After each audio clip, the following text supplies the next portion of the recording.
আদা বড় কাতল। রাজু মাছ বিক্রি করলে তো হয়েই যেত, এখান থেকেই নিয়ে নিতাম। আদা আম উচ্ছে, ব্যাস আর কিছু না। যে স্টিলের বাটি আছে ভেতরে, স্টিলগুলো আলাদা করে রাখো, কাঁচগুলো আলাদা করে রাখো।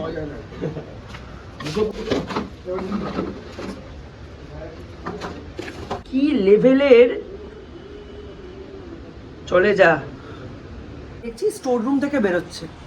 এইটা 2 দিন অন্তর অন্তর বাচ্চা হয়, আর এইটার ধান্দাটা হচ্ছে আমার স্টোর রুমে ঢুকে, আমার গ্যারেজ ঘরে ঢুকে, আমার ভেতরে ওই সাইকেলের ঘরে ঢুকে বাচ্চা দেওয়া, এটাই ওর কাজ। আজকে প্লাস্টিকগুলো বিদায় করেছি, ডিমের র্যাক আর ওই বিয়ের ট্রে, এই সমস্ত জিনিসপত্রগুলো বিদায় করব, তাহলে ওর জায়গা থাকবে না। যত পরিষ্কার থাকবে না, এইসব ঝামেলা কম হবে। বিশেষ আজকে অলরেডি মাছ নিয়ে চলে এসেছেন, বলেছিলেন কাতলা আনবেন, এটার মধ্যে কাতলা এনেছেন, এটার মধ্যে চিংড়ি এনেছেন। ঠিক আছে, চিংড়ি দেখলে আমি আর নিজেকে কন্ট্রোল রাখতে পারি না। এখানে আছে 2.5 কেজি আম, ওখানে আছে পেঁয়াজ, আদা আর লেবু।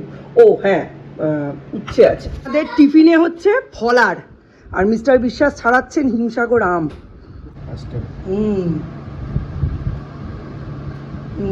পরিষ্কার করে নাও মুখটা, বুড়ো আঙুলটা দিয়ে প্রেশারটা ওইখানে দাও, এইখানে দাও বুড়ো আঙুলটা, বুড়ো আঙুলটা এইখানে। আরে না, এই বুড়ো আঙুলটা এইখানে। হ্যাঁ, এই যে হচ্ছে মোটা চিড়ে, হচ্ছে আমুলিয়া। কিছুতেই করতে পারছি না, করতে যাচ্ছি স্লিপ কাটছে, তাই একদম গোদা বাঙালি স্টাইল হাত দিয়ে ছাড়াচ্ছি, আর হাত দিয়ে ছাড়িয়ে যেটুকু লাগছে খেয়ে এটা দেখে না দীপ কেমন মুখ ছিটকাবে আজকে দেখাবো তোমাদের দ্বারাও। এইসব খাবার বাইরে কেউ খেতেই চায় না, কিন্তু গরমকালে খুব ভালো খাবার, এটা শরীর ঠান্ডা থাকবে।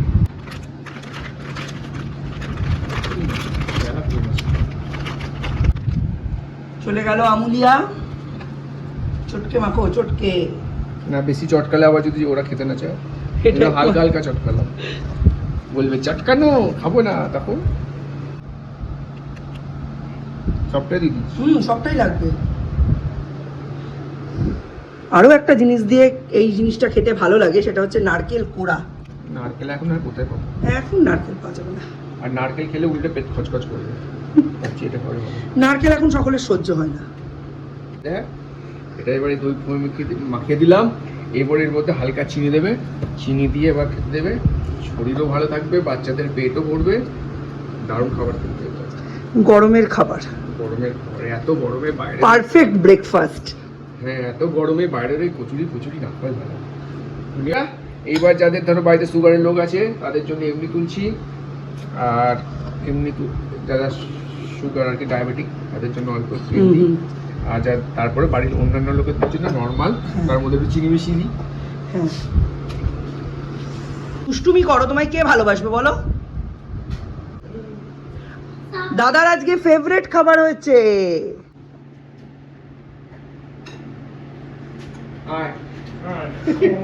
আমরা দেখতে চাই তোর মুখটা কেমন এই খাবার দেখে। সবসময় এরা বাইরের আজে বাজে খাবার খেতে চায়, এটা খেয়ে দেখ, এতটা খাবো না, এতটা খেতে হবে না, অনেক বেশি হয়ে যাচ্ছে। মাটুক খাবে, ভাইটুক খাবে, তো একটু খেয়ে বল কেমন হয়েছে। এইদিকে তাকিয়ে বল তোর ক্যামেরায় কেমন লাগছে খেতে, আর বলবি।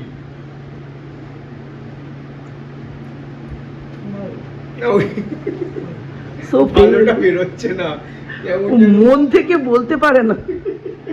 ওকে এর বদলে তুমি রুটি আলু ভাজা দাও, বলবে খুব ভালো। ঠিক আছে, সব খাওয়ার লোক হচ্ছে মিস্টার বিশ্বাস আর সৌর্য। কেমন দাদারই মন করে না এসব খাবারে। এবার সবাই তো খেয়ে রিভিউ দিল, আমি দেখি একটু রিভিউ দিই কেমন হয়েছে খেতে। বাহ, খুবই সুন্দর হয়েছে। অ্যাকচুয়ালি গরমকালে এটা পরিবারের সকলের জন্য আদর্শ খাবার। এই খাবারটাই কখন আমার আর দীপের প্রিয় হয়ে যাবে জানেন? যখন এই খাবারটা আধা ঘন্টার জন্য ফ্রিজে ঢুকে যাবে।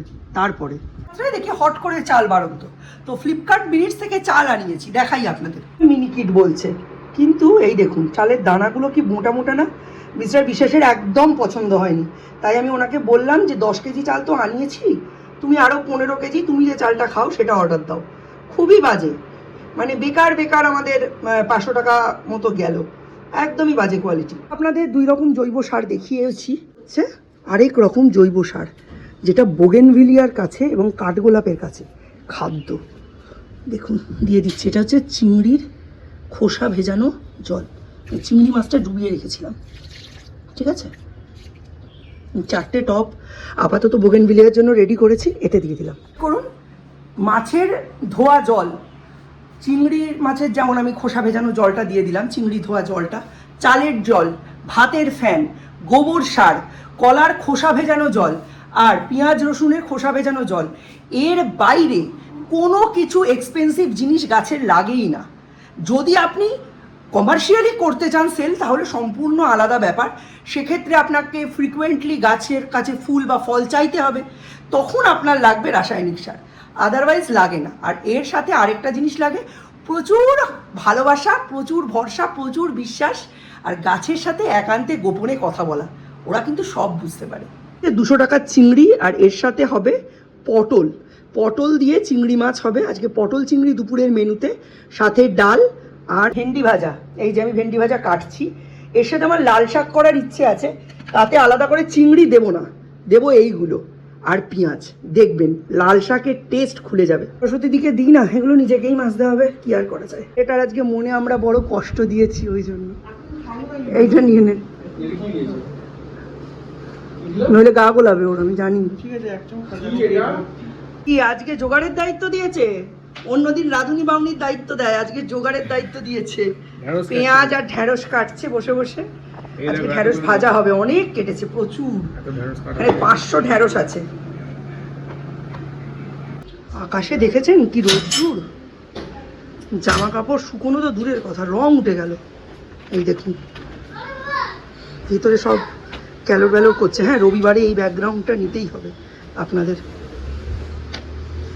আর এই বাকি সব জামা কাপড়, এইটা হয়ে আমার যে কি সুবিধা হয়েছে আপনাদের বলে আমি বোঝাতে পারবো না, সাংঘাতিক সুবিধা হয়েছে। আজকে আরও একটা কাজ করেছি জানেন, এই দেখুন ওই যে লম্বা গাছটা ছিল, ডালটা কেটে দিয়েছি, কালবৈশাখী উঠলে সেফ। বনের ধন কিছুই যায় না ফেলা, লাল শাকের গোড়া এইটা গেড়ে দেবো পুরোটা, দুটো দুটো করে গোড়া নিয়ে একটা টবের মধ্যে গেড়ে দেবো, আর কিনতে হবে না লাল শাক, এটাই খাবো, তাই না, রেখে দিয়েছি। এই দেখুন কত রুটস, এই জিনিস ফেলা যায়। আজকে তাল শাঁস এনেছেন 7 টাকা পিস, কিন্তু ছাড়ানোই যাচ্ছে না, একদম টাটকা, এই দেখুন পিস পিস হয়ে যাচ্ছে। তাই দীপকে এমনি দিয়ে আসলো, আমাকেও বললো ছাড়িয়ে খেতে। এই জ্যৈষ্ঠ মাসে পুজোর সময় 10 টাকা পিস হয়ে যাবে, খেতে ভালো কিন্তু ছাড়ানো যাচ্ছে না। যে এই বয়েলড মিনিকিট রাইসটা এনেছি, এনে একেবারে জবরদস্ত ঠকেছি, কিন্তু এই ব্যাগটা ছাড়া কিছু পাওনা গন্ডা হয়নি। কিরে তোরা পালিয়ে আসলি কেন? টুকটুক করে যা পেঁয়াজের খোসা হয় এই শিশিটার মধ্যে জমিয়ে রাখি, এই জলটা 1 দিন 2 দিন পর থেকে সব গাছে দেওয়া যাবে। রাজারা সিকিম গেছিল, সেখান থেকে এই সুন্দর ফ্রিজ ম্যাগনেটটা এনে দিয়েছে সৌর্যকে, সুন্দর হয়েছে না? এটা আবার উনি অ্যারেঞ্জ করেছেন, সব কটাকে টেরিয়ে বেঁকিয়ে এটার মতো করে লাগিয়েছেন। কবে যে এত বড় হলো সূর্য। ও গুড আফটারনুন জানাতে তো ভুলেই গেছি, চলুন বিকেলের চাটা করে নিই। আমরা এতক্ষণ দেখছিলাম হবুচন্দ্র রাজা, গবুচন্দ্র মন্ত্রী, এখনও দেখছেন মিস্টার বিশ্বাস। এই সময় জলটা না তুলে নিলে না অসুবিধা হয়ে যায়। বুঝতেই পারছেন রবিবারের জম্পেশ একটা ঘুম হয়েছে, তবে রাত্রে শান্তি নেই, রাতে রুটি করতে হবে 15-16টা।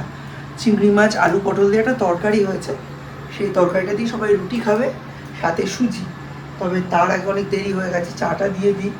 আর সকালবেলায় এখানে টক দইয়ের প্যাকেটটা রেখেছিলাম, মুখে লাগাবো বলে, লাগানো হয়নি, লাগাবো এখন। এখন ভাবছি এখন লাগাবো, কাল সকালে লাগাবো, ফ্রিজে রেখে দিই। মিস্টার বিশ্বাস আজকে অনেকগুলো আম এনেছেন, এগুলো তোলা হয়নি, এগুলোও তুলতে হবে।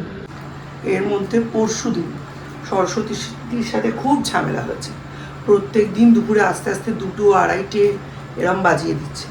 মানে নতুন একটা রান্নার বাড়ি ধরেছে তো, ওই জন্য আমি বুঝতে পারছি। তো আমি খুব চেঁচিয়েছি। আগে আসতো 11:30টায়, সৌর্য তখন মাদার স্ল্যাপে পড়তো, সেখান থেকে পিছোতে পিছোতে এত দেরি, এক গাদা কথা শুনিয়েছি। তবে সরস্বতীদির একটা ব্যাপার, প্রচণ্ড কন্ট্রোল অফ ওয়ার্ডস, একটা কথার উত্তর দিল না। হুম হুম হুম, দেখা যাক কতদিন মেনটেন হয়। তবে এই দুদিন কিন্তু 1টা থেকে 1:30টার মধ্যেই আসছে, আর এগুলো মনে হয় ওর পক্ষে সম্ভব নয়, নইলে এগোতো। আজকে সকাল সকাল পুরো রান্না হয়ে গেছে 12:30 1টার মধ্যে। হঠাৎ দেখি পিসি বলছে যিনি আজকে সৌর্য আমাদের বাড়িতে খাবে। তো সৌর্যের কিন্তু চিংড়ি মাছ খাওয়া হয়নি, আবার এবেলা হচ্ছে চিংড়ি মাছের তরকারি, লুচি আর সুজি। আজকেও বিকেলবেলা পিসি বলছে যেহেতু রাজার মেয়ে এসেছে, বলছে এখানে খাবে, তাহলে বলুন ছেলেটার তো চিংড়ি খাওয়া হবে না। তাই আমি লেচিগুলো কেটে নিয়েছি, এই যে লেচি ফেচি কেটে নিয়ে এখানে বসিয়ে দিয়েছি তেল, আর চিংড়ি মাছের তরকারিটা এখানে গরম বসিয়েছি, হলেই সঙ্গে সঙ্গে ওকে দিয়ে দেবো। আমার অলরেডি কিন্তু সুজি হয়ে গেছে, এই যে সুজি কিন্তু আমার অলরেডি হয়ে গেছে।